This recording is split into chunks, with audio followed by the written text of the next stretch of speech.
Contestant number 1, Pushkar Joglekar.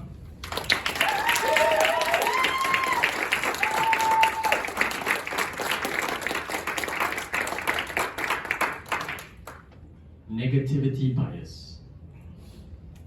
Negativity bias, Pushkar Joglekar. 7 years ago, one very interesting incident happened that completely changed my thinking. Me and my elder brother and his family went to our old school in our hometown to show his kids the school and to bring back old memories.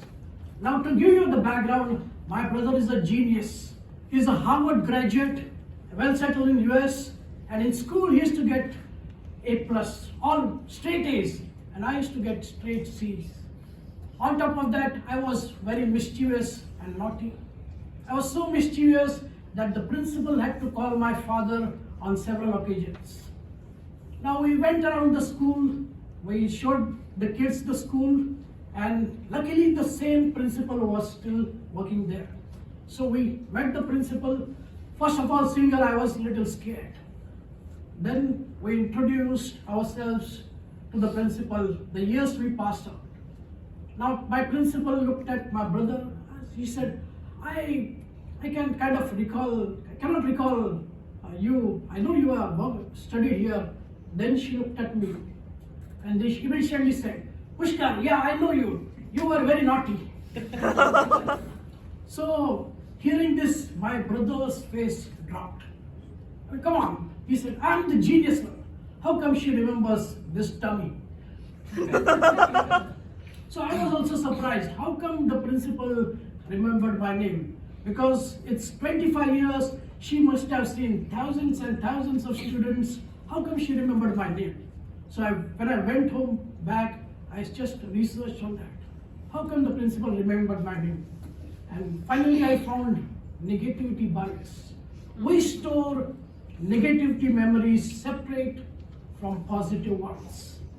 Because I was kind of a pain in the neck for the principal, she stored my memory on the negative side. And so even after 25 years, she remembered me. That's right, we store negative memories separate from positive. We remember insults more than praises. We tend to not forget these negative memories. Now you may ask, why is that? Evolution. For past humans, right, the earlier humans, they didn't have the option to choose a food on the grab. They had to go and literally grab the food. And while grabbing the food, there were lots of dangers. Predators, other tribes, natural disasters. So our early humans, right, they were very risk averse. They were always on the lookout for negative things. Always on the lookout, and that helped them survive. Because if they don't remember these negative things, it was a matter of life and death.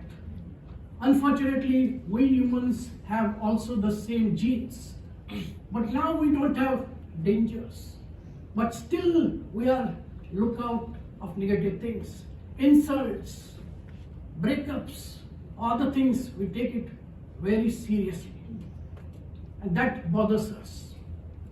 Now the negative memories have also special characteristics. They are prioritized, they have proximity, and they are persistent.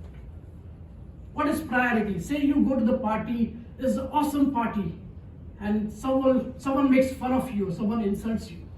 When you come home back, you don't remember the great party, all you remember is that insult. So negative memories are prioritized over positive ones. Second is proximity. You will be surprised or imagine this is your negative memory and your brain has two pockets, front pocket and back pocket. So our negative memories are stored in the front pocket and bad memories are stored, good memories are stored in the back pocket. When you may ask, why is that? Because our brain is very resource hungry. It consumes 20% of all the energy. So for the early humans, when they were starving, it made sense to have these memories in the proximity because that consumed less energy. The third thing is persistent. Our memories are persistent. Even if our enemy dies, our memories will not get wiped off. I will give you the best example. In the childhood, I had a very traumatic memory. Some of you might know this. A very dangerous dog bit me. 3 days later, the dog died. Now, you may think that the memory should go away, right? No, the memory is still persistent. I still can feel the sharp teeth of the dog piercing my skin. Why is that? Because for early humans, the bite of a dog means death because they didn't have these doctors and medications. So that's why the memory is persistent. Now you may not know that women have very sharp memories than men. I only got to know that after I got married. Why is that? You may ask, why is that? Because in evolution, right, women had to go through a lot of pain. Not only pain, they also had to look after their children. They have to remember the memories of their children. That's why they have this persistent memories. Now that is good, also bad, because good they can understand, they can store a lot of good memories. Bad because if they store very bad memories, that will be detrimental. Now, how did I overcome? I had a lot of negative bias, like because I was skinny, right? I was called skeleton in the school. Yeah, I was body shamed every day. That's created a negative bias. In my teenage and adult life, I was pessimistic. Yeah, life wasted because of this negative bias. Now, how do we overcome this negative bias? First thing is awareness. We need to be aware of this negativity bias. That's why I practice mindfulness. Mindfulness will make you aware of this. And the second thing is deliberately retrieving positive memories. If you deliberately retrieve positive memories, you can overcome this hurdle of negative bias and be happy. Back to you, Contestant.